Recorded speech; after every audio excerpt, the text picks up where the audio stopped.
Meanwhile, Nigerians have once again been asked to ensure that they remain united in spite of their religious differences. The president made the call while receiving Vice President Namadi Sambo and other Muslim faithful at his residence in the Federal Capital Territory, who they converged on his residence to pay him homage. President Goodluck Jonathan condemned the killings by the Boko Haram sect and other terrorist groups in the name of religion. Our State House correspondent, Chukuma Nekusi, reports.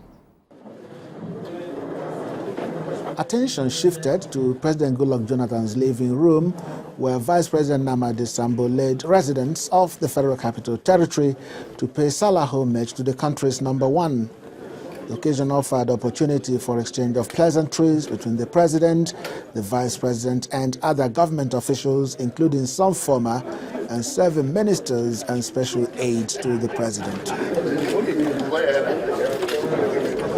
More prayers were offered for the continuous blessing, unity, progress and peace of the land. The Vice President called it a special season and thanked the President for the support.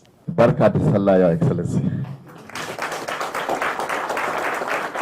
Pray to our President for Almighty Allah to continue to give you the good health, to give you the wisdom and the guidance to deliver this important transformation agenda you have put in place for this nation, and to thank Almighty Allah for the successes that we are already witnessing in the achievement of this transformation agenda.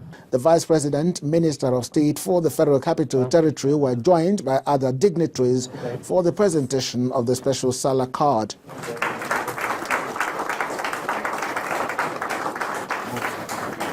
The President observed that this year's celebration is significant in many ways. Despite the odds, he is optimistic that the security challenges will soon end. We may have our challenges as other nations, but when things begin to happen in a particular way, I begin to see light at the end of the tunnel. So a number of things that has to do with our belief system are supposed to encourage us and make us to see our neighbours as ourselves. What is happening globally now has no religious basis.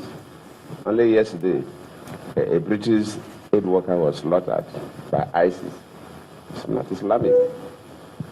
What the Al-Shabaab are doing, or even Boko Haram, killing innocent children and women in marketplaces, in mosques, in schools, definitely has nothing to do with religion. So for us as a nation, this period, we use it to charge ourselves, to call on ourselves, to encourage ourselves to continue to pray for the forgiveness of those who are doing things that are not religious. All the guests file out one after the other for the presidential handshake, one of the regular features at each year's celebrations. The President said he appreciates the commitment shown by Muslim faithfuls, especially at times like this, describing it as unique in many ways. Chukuma Onwekusi, Channels Television News.